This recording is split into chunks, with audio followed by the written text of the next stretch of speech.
Hello to all, सभी को मेरी ओर से नमस्ते. So welcome back in this new video and today's video is going to be part 2 video on the literary criticism. So we have started the literary criticism playlist 2 और इस video में हम solve करने वाले हैं 10 questions. So without any further ado, let's get started.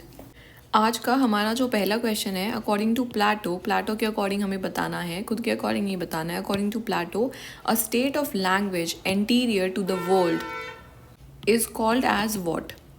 Okay, तो क्या बताना है हमें? A state of language anterior to the world. Anterior का मतलब होता है इन फ्रंट ऑफ या बिफोर द वर्ल्ड. तो प्लाटो हैं जो, उन्होंने किस चीज़ को बोला है कि that is a state of language. Language की एक स्टेट है anterior to the world, prior to the world. इसका हमारा जो करेक्ट आंसर है दैट इज़ कोरा. कोरा का जो कॉन्सेप्ट है, as you know that the concept of chora was given later by Julia Kristeva. तो जूलिया क्रिस्टीवा का नाम बहुत important and you have to associate her with the concept of chora. ये थोड़ा अजीब सा ही क्वेश्चन है, but like keep in mind if it comes in your exam. So according to Plato, a state of language anterior to the world is called as chora. और originally if they ask that the concept of chora was given by home, then you have to associate the concept of chora with Julia Kristeva. बाकी जो surrealism है ये movement है, we will understand it later on. Organic form कुछ भी नहीं है इसमें. And semiotics is the study of science which was given by Ferdinand de Saussure. अगले क्वेश्चन पे आते हैं. करेक्ट क्रोनोलॉजिकल सीक्वेंस बताना है और this can be asked in your exam also. Easy सा ही क्वेश्चन है और अच्छा भी क्वेश्चन है.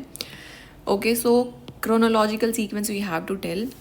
देखो, अभी रेनेसांस का सबको पता है. रेनेसांस कब आया था? Renaissance came during the age of Elizabeth जो क्वीन थी. It came during the reign of queen Elizabeth, जो कि वर्जिन क्वीन भी बोलते हैं जिनको. हेलेनिस्टिक, हेलन किसको बोलते हैं? हेलेनिस्टिक जो होता है ना, Hellenistic is a term which has been derived from the god of Helen. Helen आपने पढ़ा भी होगा. तो हेलेन इज़ अ गॉड और ये हमारा जो है ना ग्रीक से एसोसिएटेड है. हेलेनिस्टिक. ओके, तो ग्रीक पहले आए थे. यू कैन एसोसिएट जो रेनेसांस है वो बाद में आया है, ग्रीक पहले आए थे. पहले सबसे पहले एंग्लो सेक्सन्स थे, फिर एंग्लो नॉर्मल्स है और फिर उसके बाद चौसर और फिर उसके बाद रेनेसांस आता है. ठीक है, तो रेनेसांस तो सबसे आखिरी में आने वाला है. ओके, फिर हमारे पास है ग्रेको रोमन जब रोम एम्पायर रूल कर रहा था. एंड लास्ट क्या है इसमें? हेलेनिक क्या होता है? हेलेनिक भी जैसे कि हेलेनिस्टिक है, हेलन ये भी ग्रीक से ही एसोसिएटेड है, लेकिन ये प्लाटो, अरिस्टोटल और बहुत पहले वाले ग्रीक से एसोसिएटेड है. अब हम ना ऑप्शन देखेंगे और उसके बाद हम डिसाइड करेंगे कि what should be the answer. देखो, रेनेसांस का तो सबको ही क्लियर होगा ऑलमोस्ट कि रेनेसांस पहले नहीं आएगा. पहले हेलेनिस्टिक, ग्रेको रोमन और हेलेनिक ये सब आना चाहिए. ओके, तो अकॉर्डिंगली हमारा एल्फ ऑप्शन तो आंसर होगा नहीं. फिर इसमें रेनेसांस पीछे दिया हुआ है. Okay, we will consider that to be an option. Charlie option में रेनेसांस बीच में दिया है, ये भी हमारा गलत आंसर हो जाएगा. और डेल्टा ऑप्शन में भी रेनेसांस आखिरी में नहीं दिया, ये भी हमारा गलत आंसर है. तो this is how you can derive to the answer. Okay, so हमारा beta option is the correct option here. अब इसको याद कर लो. ठीक है, तो पहले कौन सा आता है? Hellenic, right. After that comes the Hellenistic age. उसके बाद आएगी हमारी Greco Roman age and after that comes the Renaissance. Hellenic में you have to associate it with SPA. मैंने बताया था SPA, Socrates, Plato and Aristotle. तो हेलेनिक वो हो गया. उसके बाद होगा हेलेनिस्टिक. हेलेनिस्टिक पीरियड में जब अलेक्जेंडर द ग्रेट था, जब उसने जीत पाई थी, तो that is the period of Hellenistic. उसके बाद आएगा ग्रेको रोमन में you have writers like Virgil, Ovid, Horace, Longinus और इन सब के जो वर्क्स आएंगे दैट इज़ ग्रेको रोमन. और जो लेटेस्ट था वो रेनेसांस हो गया उनका. How many chapters does Aristotle's poetics consist of? तो फर्स्ट थिंग्स फर्स्ट, एरिस्टोटल का कौन सा वर्क है? पोएटिक्स वर्क है.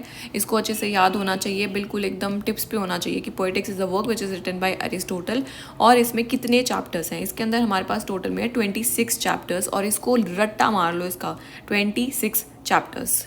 और ये 20 एंड दिस इज 6, तो ये हमारा हो गया 26 चैप्टर्स. तो आंसर हमारा बीटा हो गया. एरिस्टोटल के पोएटिक्स में कितने चैप्टर्स हैं? Say it aloud, please say it aloud so that you can learn it. कितने चैप्टर्स हैं? 26 चैप्टर्स हैं. किस में है 26 chapters? In the Aristotle's poetics. अगले क्वेश्चन पे आते हैं. According to Aristotle, poetry originally began in which of the following 2 kinds. ठीक है, तो एरिस्टोटल के मुताबिक, तो इसमें हमें बताना है कि अकॉर्डिंग टू एरिस्टोटल जो पोएट्री है ना वो कौन से 2 तरीकों से पहले ओरिजिनेट हुई थी. Okay, so they have given the answer to be heroic and satiric. But थोड़ा सा आई के not be so much sure about this answer, ठीक है, क्योंकि वो ट्रैजिक पे भी बहुत ज़्यादा कर रहे थे, तो he was working on the tragic part also and heroic also, satiric also. अब इसमें I don't know what is the answer, but according to the book what they have given is Charlie option, heroic and satiric, but that answer is not confirmed according to me. So अगर paper में आता है then this will really be a kind of confusing question. If you guys know the answer, then please do let me in the comment section. Okay, so next question, in which chapter of the Poetics does the Aristotle compares the tragedy with epic? और ये बहुत important question है, very very very very very important question. तो वो पूछ रहे हैं कि कौन से चैप्टर में पोएटिक्स जो हमने वर्क देखा किन्होंने लिखा है, अरिस्टोटल ने लिखा है, तो उन्होंने कौन से वर्क में ट्रेजेडी को कंपेयर करा है एपिक के साथ. ओके, ट्रेजेडी आपको पता ही क्या हो जाता है, जब हीरो हीरोइन सब मर जाते हैं, मतलब आखिरी में बहुत लोगों की मौत हो जाती है, दैट इज़ अ ट्रेजेडी. मतलब मरते भी नहीं है तो भी फिर हमें कुछ कैथारसिस टाइप्स हो जाता है, सो that is also a tragedy. ठीक है, एपिक में हो गया हमारा एपिक लाइक महाभारत रामायण, सो ये सब, और उन्होंने ट्रेजेडी को एपिक से कंपेयर किया. और मज़े की बात यह है कि देखो उन्होंने ना ट्रेजेडी को बोला कि that tragedy is far superior than epic. Okay, तो अकॉर्डिंग टू अरिस्टोटल ये भी आपको पता होना चाहिए कि उन्होंने ट्रेजेडी को ज़्यादा फेवर किया है. और ये हमें बताना कि कौन से चैप्टर में उन्होंने ये सारी जो कहानी बताई है, ये सारी बातें उन्होंने कौन से चैप्टर में बताई है. So the correct answer is chapter number 26. आखिरी का जो चैप्टर है ना, आखिरी के चैप्टर में उन्होंने जा करके ट्रेजेडी को एपिक से कंपेयर कर दिया. उसके पहले वाले जो चैप्टर्स हैं उसमें वो बताते रहते कि ये ट्रेजेडी होती है, अच्छा this is all what I meant by epic, और ये सब उनकी क्वालिटीज, कैथारसिस और कुछ कुछ टर्म्स हैं that also we are going to look into. तो ये वाला आंसर आप लर्न करना, that is it is in the chapter 26, क्योंकि आखिरी में जाके वो कंपेयर करेंगे ना, तो इस तरीके से you can learn it, right.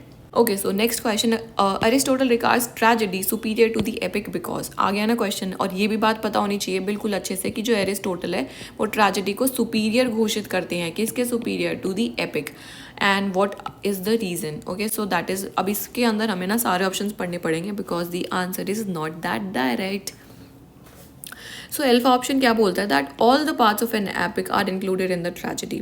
तो बोल रहा है कि जो एपिक के जितने भी पार्ट्स होते हैं ना वो सारे ट्रेजेडी के अंदर इंक्लूडेड होते हैं, और ट्रेजेडी के अंदर कुछ और एक्स्ट्रा भी है जो एपिक के अंदर मिसिंग है, वो ये बोलना चाहते हैं. Okay, we can consider it to be a good option. Tragedy brings about catharsis. तो बोल रहे कि ट्रेजेडी से हमें कैथारसिस हो जाता है. तो कैथारसिस का मतलब होता है कि जब आप कुछ भी ट्रेजेडी देखते हो तो आपको एकदम रोना आ जाता है, फिर रोने के बाद आपको बहुत ही अच्छा लगता है, सो that is catharsis. Okay, and tragedy brings about catharsis. लेकिन एपिक है, जब हम महाभारत और रामायण देखते हैं उसमें भी कुछ इतने सारे इमोशनल सीन्स है कि हमें लगता है कि भाई मतलब हाँ लाइक सच में रोना आ जाता है. चार्ली ऑप्शन बोलता है that tragedy can be stage. तो ट्रेजेडी को आप स्टेज पे प्रोड्यूस कर सकते हो, एपिक को भी हम प्रोड्यूस कर सकते हैं एटलीस्ट. ऐसा नहीं है कि देखा है ना आपने Mahabharata Ramayana, they can be also staged. Tragedy has great heroes as characters. अच्छा, तो एपिक में क्या बोलना चाहते हैं कि कम हीरोज और कम ग्रेट कैरेक्टर्स हैं, कुछ भी नहीं है ऐसा. तो जो हमारा अप्रोप्रिएट ऑप्शन होगा वो है alpha option. Okay, so all the parts of the epic are included in tragedy, और ट्रेजेडी में कुछ और एक्स्ट्रा भी है, इसीलिए जो ट्रेजेडी है वो सुपीरियर है according to Aristotle. In tragedy, according to Aristotle, the objects of imitation are what? Okay, तो इमिटेशन की थ्योरी हमने देखी थी, किन्होंने दी थी, प्लेटो ने दी थी. और वो बोल रहे थे कि जो आर्ट है इट इज़ मेरे लिए डिवाइन इंस्पिरेशन, और इमिटेट कर रहे हैं और उनको अच्छा नहीं लग रहा था. बट एरिस्टोटल यहाँ पर क्या बोल रहे हैं कि जो एरिस्टोटल बोल रहे हैं ना, ऑब्जेक्ट्स ऑफ इमिटेशन क्या हैं. ट्रेजेडी के अंदर जब कोई ट्रेजेडी लिख रहा है तो उसके अंदर कौन से चीज़ें हैं जो which are the object of imitation, copy करने की. ओके, सो दिस इसका आंसर है हमारा delta option, plot, character and thought. अब वो कुछ 4 5 6 7 चीज़ें हैं उन्होंने जो बताई हैं, तो इसमें से जो मोस्ट इंपॉर्टेंट है that he talks about is plot, character and thought. Okay, PCT that is plot, character and thought. According to Aristotle the tragic action must be according to what. तो अरिस्टोटल के according जो tragic action होगा, जो tragedy होगी, that must be according to which of the following law of probability के according होना चाहिए, या फिर लॉ ऑफ नेसेसिटी की वजह से होना चाहिए कि मतलब कि होना ही होना है. Both A and B. जब भी आप बोथ ए एंड बी देख लेते हो तो यू फील कि अच्छा यही आंसर होगा, और यही आंसर है इसमें भी. ठीक है, both A and B is the answer.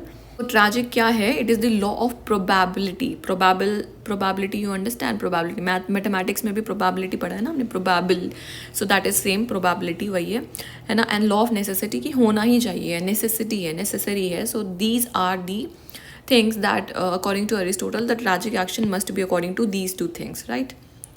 Let us come to the next question. Aristotle defines plot as simple in which of the following, जहाँ पर मतलब देखो अरिस्टोटल ने ना दो चीज़ें बताई. जो प्लॉट है वो दो तरीके से हो सकता है. It can be simple, either it can be a complex plot.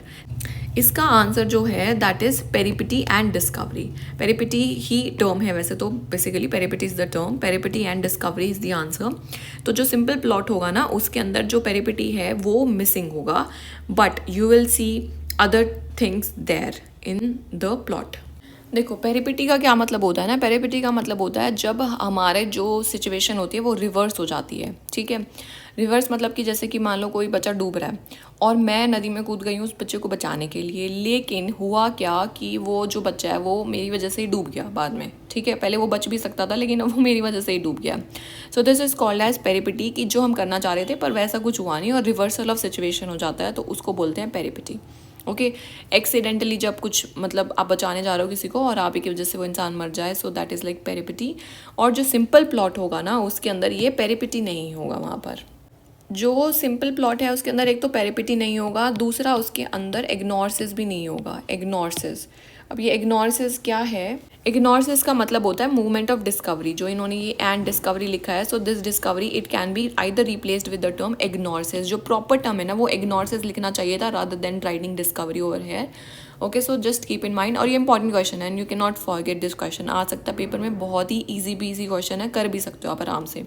तो पेरिपिटी हो गया and discovery. Discovery is anagnorisis. Anagnorisis का मतलब क्या होता है? मोमेंट ऑफ डिस्कवरी, जब कैरेक्टर्स को पता चलता है कि भाई रिवील होता है उनको. फॉर एग्जाम्पल आपने इडिपस रेक्स की स्टोरी पढ़ी होगी. इडिपस रेक्स में पहले ही भविष्यवाणी हो गई थी that is going to marry his own mother. So जब वो शादी कर लेता है and after that he realises, जब वो मोमेंट ऑफ डिस्कवरी होगा ना, जब उसको वो गिल्ट होगा, so that is called as discovery और इग्नोरसिस. ओके, जो सिंपल प्लॉट होगा उसमें पेरिपिटी और इग्नोरसिस मिसिंग होंगे, लेकिन जो वहीं पर जो कॉम्प्लेक्स प्लॉट होगा उसके अंदर पेरिपिटी एंड डिस्कवरी और anagnorisis will be present in that plot.